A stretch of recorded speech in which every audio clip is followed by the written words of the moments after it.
there's a lot of misconceptions about Islam. So this opportunity to kind of bust some of those myths, I think was perfect. We live in a time with a lot of Islamophobia happening. We need to bring our communities together. I think this was a real milestone in achieving that.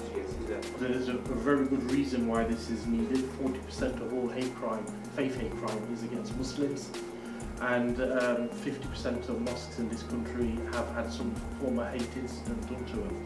I think two stand out to me in particular. The myth that women are treated badly in Islam. I think that's a very much perpetuated myth in society, and it's so wrong. When you look at Islam, 1400 years ago, the Prophet Muhammad, peace upon him, women had the rights for education, choice in marriage, inheritance, so much that many societies came so much later. So it's so wrong, and I think that's been challenged in today's myth.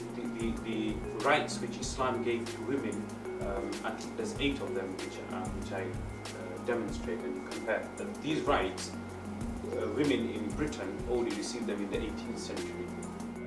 And the other one is this link, so perpetuated link about Islam and terrorism. We really need to challenge that. That again is so wrong. Statistically, it's wrong. When you look around, it's wrong. So again, that's some of the big one. That's so open that we need to really push back on. And I thought that today was a really good way of doing that. 99% of all terrorist acts in Europe, and this is Europe, were committed by non-Muslims. Islam is a violent religion that promotes terrorism. I think that stood out. So I don't know. I think a lot in the news, a lot in kind of general media now. You get people kind of quoting things from the Quran, and you see it from lots of kind of right-wing outlets, and they get absorbed and pumped out. So I think having that as a bit of a tool in your back pocket to try to kind of encourage conversation, challenge views, encourage some critical thinking, I think is going to be really important. So yeah. So where is tolerance? If you talk about tolerance and discrimination, there are subtle undercurrents of that everywhere. And it is not a problem of a religion or a faith. It is a problem of society, problems of culture. It is a problem of perception and also of ignorance. It's kind of reflected in the media a lot.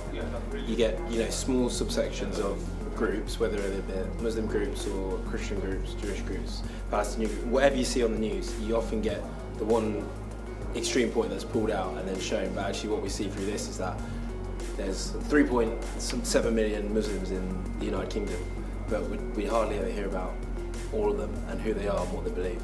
You see little things pulled out, and then it's used to stereotype whole parts of our community. So it's really cool to actually understand properly what the majority believe in.